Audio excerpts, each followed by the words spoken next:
13h, attaquons un arrondissement de la commune de Sakété. C'est l'heure de la grande édition du journal parlé sur la 102.3 Diaspora FM. Nous sommes vendredi 29 janvier 2021. Mesdames et messieurs, voici le sommaire.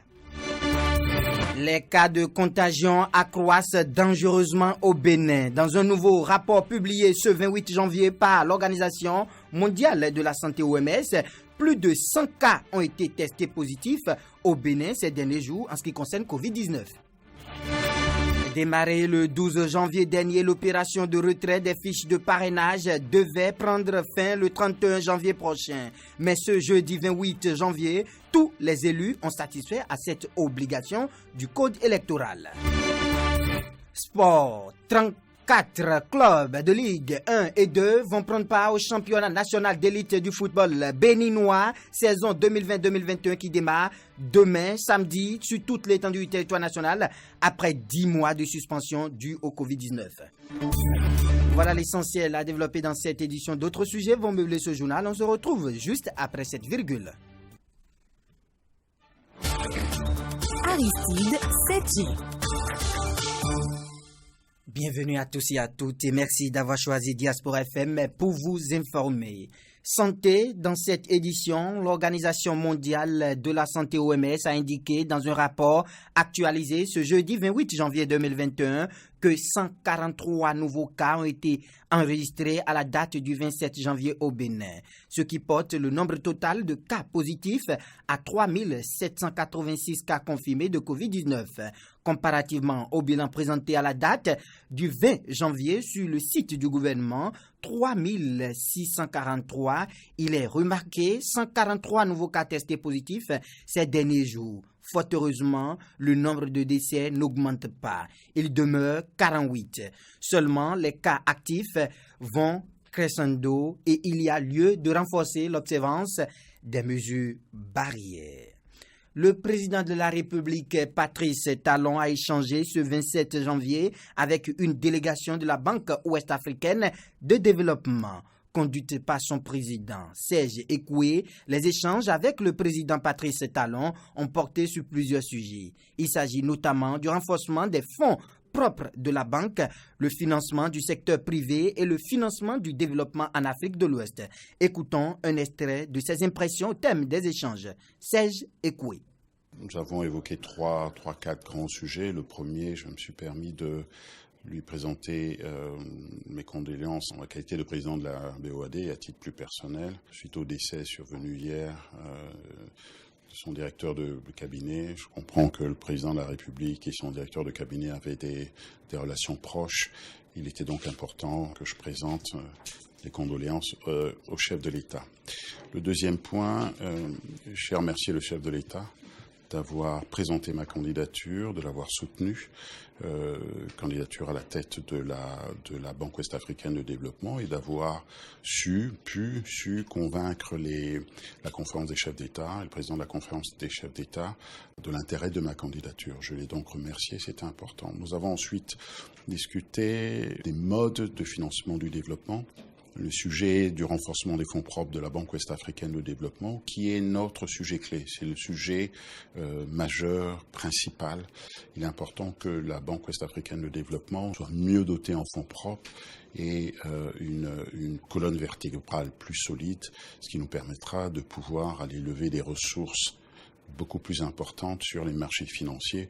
Et je rappelle d'ailleurs qu'aujourd'hui, le bilan de la Banque ouest-africaine de développement est financé à hauteur de 70% par les marchés. Donc notre sujet, c'est le renforcement des fonds propres. Et d'ailleurs, le chef de l'État a insisté sur le fait que c'était vraiment l'objectif numéro 1 qu'il fallait que nous arrivions à remplir, à atteindre très vite. Et qu'une fois que nous aurions atteint cet objectif, mis en ordre la maison, nous soyons à nouveau disposés à discuter de sujets de développement avec lui. Et nous nous sommes engagés, bien évidemment, à nous revoir dès que cette mission, cet objectif ambitieux aura été réalisé. La coopération est excellente, vous le voyez bien. Nous sommes ici à la maison. Les choses se passent très bien, les choses sont très fluides. Il y a une osmose très forte, bien évidemment, entre la BOAD et la République du Bénin. Alors, les sujets portent essentiellement, s'agissant de la coopération, portent essentiellement sur les sujets d'infrastructure, principalement sur le secteur souverain, mais il s'agit pour nous aujourd'hui, à la faveur du nouveau plan stratégique, de regarder ce que nous pouvons faire de plus et de mieux, également avec le secteur privé, les PME et les PMI. Une première expérience réussie pour Emmanuel Tiando et ses collègues à la Sénat.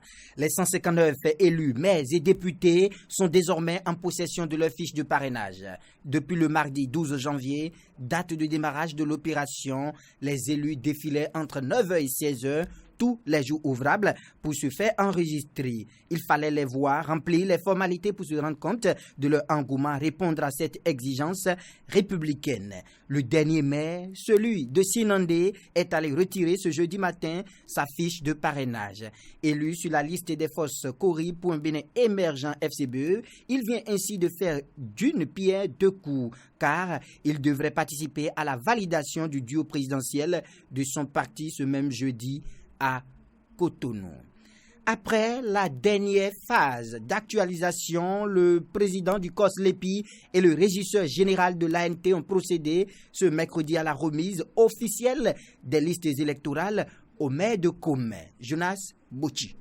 Dernier virage dans l'établissement des listes électorales pour l'élection présidentielle de 2021 au Bénin, la présente cérémonie marque un pas décisif dans le bon déroulement du vote, à en croire le secrétaire général du département du Mono, Arnaud Segla Agon. Nous nous sommes engagés, le processus est irréversible et j'espère qu'avec le concours de tout un chacun de nous ici présents, avec les différentes sensibilisations que nous ferons, nous allons passer cette étape dans la paix, dans la joie, dans la sérénité, et nous irons aux élections présidentielles dans la quiétude, et ceci va grandir notre pays dans le concert des nations. La remise à bonne date de ces listes par la commission de supervision de la liste électorale permanente informatisée résulte du respect scrupuleux du calendrier électoral par le président du COS-LEPI, Gilbert Bangana. Notre présence à Comé tient dans le respect du calendrier électoral établi par la Sénat. Le mercredi 27 janvier, cette liste doit être publiée, affichée, transmise au maire. C'est dans le respect du calendrier que nous sommes là. Nos techniciens sont déjà disponibles.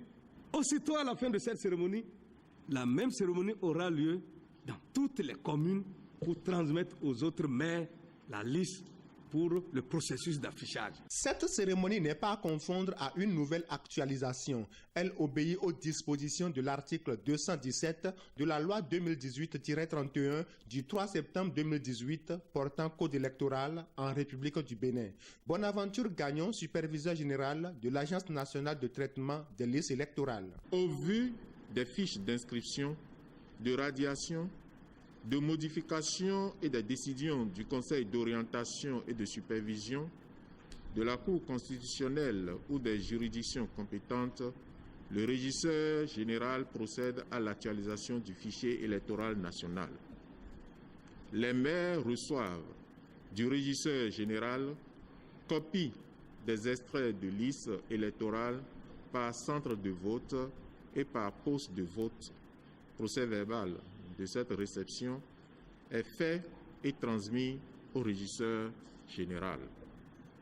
Le maire affiche le document imprimé sur le panneau des annonces officielles de la mairie et des bureaux de l'arrondissement. Cette commission de supervision de la LEPI en fin de mission marque la migration de la LEPI vers la LEI et son président a martelé que la commission ne restera pas devoir à aucun de ses agents. Il compte même démarrer les paiements dans les tout prochains jours. Et toujours ce mercredi, dans le chapitre électoral, la Sénat a rencontré également les acteurs de la société civile et des médias pour sensibiliser sur les comportements à adopter. Suivons un extrait des explications de la vice-présidente Geneviève Bokonadjo. Cette rencontre participe de la volonté de la Sénat de partager avec vous ce qu'elle fait, à quel niveau d'exécution de son calendrier elle se trouve et quelles contributions nous attendons de vous. S'il est constant que l'article 13 du Code électoral désigne la Sénat comme l'organe de gestion des élections, Il n'en demeure pas moins vrai que ce défi ne pourra être relevé qu'avec la participation effective et efficiente de chaque partie prenante au processus électoral. La publication du calendrier électoral le 11 janvier 2021 amorce la mise en œuvre de l'ensemble des activités devant nous conduire au scrutin du 11 avril 2021. Il est par conséquent important pour nous de repréciser les termes de notre tacite collaboration en rappelant les rôles et responsabilités de chaque partie prenante et pourquoi pas de solliciter vos contributions pour améliorer ce que nous faisons. Je voudrais saisir cette opportunité pour vous rassurer, puisque nous parlons des ONG et des OSC, de ce que toutes les dispositions sont prises par la Sénat pour faciliter la délivrance des lettres d'accréditation à toutes les organisations requérantes, la mise à disposition des badges correspondant aux observateurs à déployer et la couverture médiatique de toutes nos activités électorales. Notre souci majeur, mesdames et messieurs, est d'organiser des élections électorales dans un climat de paix et de cohésion nationale, nonobstant la pandémie de Covid-19. Quoi que l'on dise, les organisations de la société civile ainsi que les médias sont en quelque sorte la cheville ouvrière de tout ce qui concerne la rubrique communication et sensibilisation à l'endroit des populations. Sans vous, sans votre participation, mesdames et messieurs des OSC, des ONG, mesdames et messieurs les médias, on ne pourra pas avoir une participation de qualité aux élections. Un bar attire l'attention de l'Agence nationale pour la promotion de l'emploi dans la commune d'Abomey-Calavi. Le tapis rouge. Ce n'est pas pour n'importe quelle raison. Ce bar génère plus de 41 emplois permanents et 20 occasionnels. Pour le directeur général de l'ANPE, ceci ne peut passer inaperçu. Urbain Amegbedji, que nous écoutons. L'une des choses qui m'amène ici, c'est le nombre d'emplois. Je suis là pour promouvoir l'emploi et on me dit que dans un bar, on a plus de 40 employés permanents et près de 20 employés occasionnels. Cela est très intéressant pour nous et si nous pouvons multiplier de telles initiatives, nous allons pouvoir trouver des solutions aux problèmes de l'emploi dans notre pays. Je suis donc venu pour les féliciter, pour les encourager, pour leur dire que nous n'avons pas eu tort de leur faire appel pour venir parler aux jeunes. Mais ils ne font pas que parler aux jeunes, ils agissent à travers ce qu'ils créent eux-mêmes. Et l'histoire de ce bar est une histoire de succès, une success story que j'ai voulu venir voir et encourager et dire à d'autres jeunes qu'il est possible de réussir. Et ceci a été grâce à l'implication du groupe Atigan spécialisé dans la promotion de l'entrepreneuriat et de l'emploi local. Caliste Hello, représentant du groupe Atigan, nous parle ici de leur apport dans la réussite de l'entreprise. On a créé des styles de consommation qui évitent aux jeunes d'aller consommer forcément à Cotonou. Que les gens de Calavi consomment à Calavi. Parce que quand le jeune va à Cotonou, par exemple, quand il finit de consommer, il est saoul, il doit revenir à Calavi avec sa voiture. Les risques sont élevés. Mais quand il habite les parages, il vient, il consomme, il va tranquillement à la maison, sans trop de risques. Donc on fait tout pour être à l'écoute des clients. Racine Gossou, fondateur du bar, était à l'origine enseignant des mathématiques. À la fin de ses études à l'université d'Abomey-Calavi, il a dû investir ses économies dans la création de ce bar et nous fait une genèse de son affaire. J'ai commencé dans la vente de Camara Live, j'ai créé une petite chose et avec le temps, j'ai besoin de plus d'espace. C'est là que je suis venu m'installer ici. Quand je suis venu m'installer ici, il n'y avait pas encore assez de bars. Ça fonctionnait normalement, mais arrivé à un moment, la concurrence est devenue très rude et les gens investissaient, ils mettaient de l'argent. Là, j'ai perdu beaucoup de clientèle. Ils préfèrent aller là-bas, là où il y a plus d'innovation. C'est là que j'ai dû faire appel à mes frères à Tingan qui étaient dans l'entrepreneuriat et qui étaient des exemples que je les voyais à la télé et ils formaient des gens. Donc je les ai fait appel, ils sont venus et on a défini un plan pour faire valoir l'endroit. Vraiment, les résultats sont prometteurs. Aujourd'hui, nous avons de la visibilité Nous ne fermons pas avant 6 heures et le bar est devenu un bar imposant dans la zone. On quitte là et on contacte nos forces armées béninoises. L'opération Espadon, initiée par la Marine nationale, se poursuit. Au cours de la deuxième journée, ce jeudi, 3 navires étaient sur mer pour des parades. On fait le point avec Horacia Djordji. Deuxième jour de la manœuvre Espadon initiée par la Marine nationale, 3 patrouilleurs en action. Des navires qui sont soumis à un exercice d'évolution tactique. L'évolution tactique, c'est similaire à une parade navale. La parade navale, ça nous permet de faire déplacer de façon structurée et ordonnée un groupe de navires ou une flotte selon des schémas structurés, bien organisés, pour atteindre un objectif stratégique donné. Un scénario dont l'objectif est de montrer le savoir-faire et la technicité de plusieurs navires qui opèrent ensemble pour accomplir une mission. Ça permet de démontrer la technicité et le savoir-faire. Parce que c'est faire déplacer des navires de façon rapprochée, faire des schémas ensemble, présenter des figures qui sont jolies. Donc, ça demande un certain savoir-faire de travailler en distance réduite. Donc déjà la sécurité. Donc ça, c'est pour éprouver notre savoir-faire.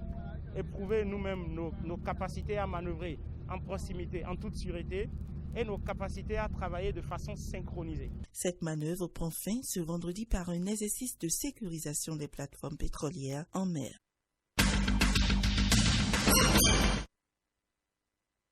Merci beaucoup, Horacia Djordji. À présent, les informations au-delà des frontières nationales. Les nouvelles africaines et internationales. On commence avec le Nigeria. Le dirigeant de Boko Haram, Abubakar Shekau, n'est pas resté sans mot dire suite à la nomination des nouveaux chefs de l'armée nigériane. Selon Angle, il a condamné la décision prise par le président Muhammadu Buhari. Dans son audio de 9 minutes, il a mentionné les noms et les rôles des nouveaux chefs de service et les a appelés à se repentir, ajoutant qu'ils ne peuvent rien faire pour détruire son gang terroriste. La mission multidimensionnelle intégrée des Nations Unies pour la stabilisation au Mali, MINUSMA, a été la cible d'une nouvelle attaque mercredi. 3 soldats ont été gravement blessés. Jeudi 28 janvier, la plus haute juridiction du pays lui a ordonné de venir témoigner devant cette commission chargée d'enquêter sur les malversations sous sa présidence. Cela fait des mois que l'ex-chef d'État de 2009 à 2018 refuse d'obtempérer, considérant qu'il est traité comme un accusé et non comme un témoin. Englué dans les scandales, Jacob Zuma avait été poussé à la démission 3 ans. À présent, on porte nos maillots et nos crampons, on va sur la pelouse.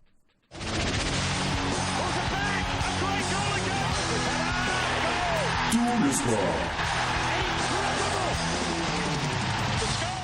Ce sont les 34 clubs de Ligue 1 et 2 qui ont participé au championnat saison 2019-2020, annulé à cause de la pandémie de Covid-19 et régulièrement constitués en société de gestion sportive ou ayant une convention de gestion sportive avec une société sportive qui pourrait prendre part au championnat professionnel saison 2020-2021 qui démarre demain, samedi 30 janvier 2021 sur toute l'étendue du territoire national. La Fédération béninoise de football FBF avait décidé de mettre fin à la saison 2019-2020 du championnat national de football du Bénin en raison de la pandémie de Covid-19 qui a provoqué la suspension des activités sportives dans le pays depuis le 19 mars 2020.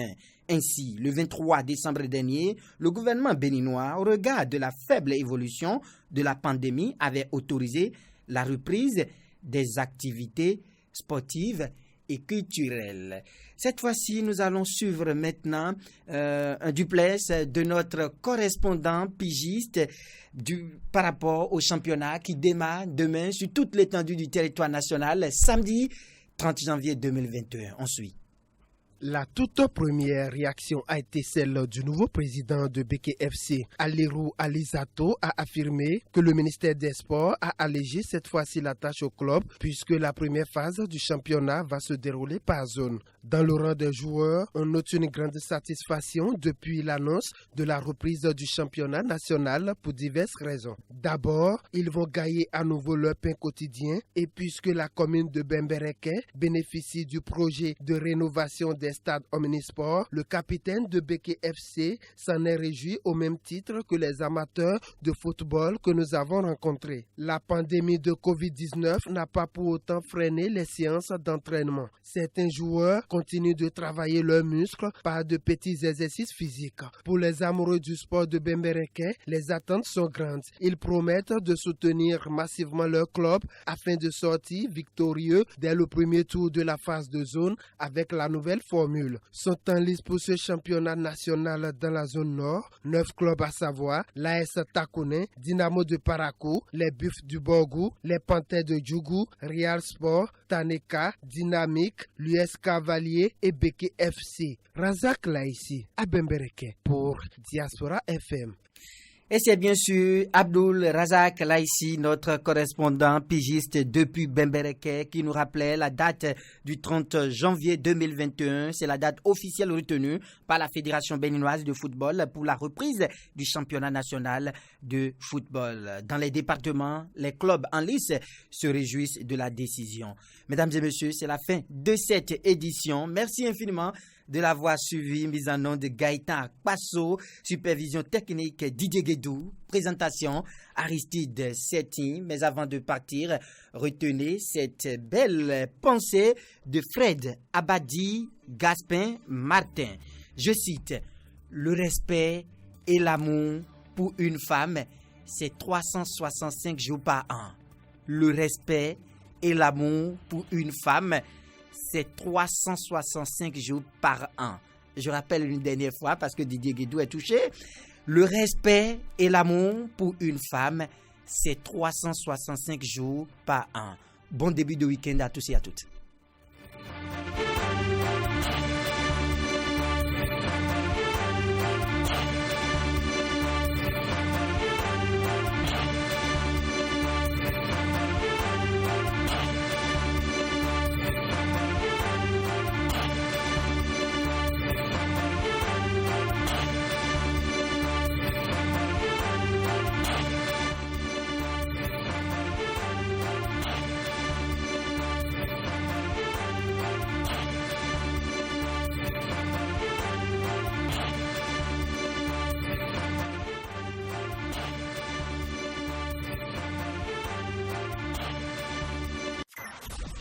C'est la pub sur Diaspora FM.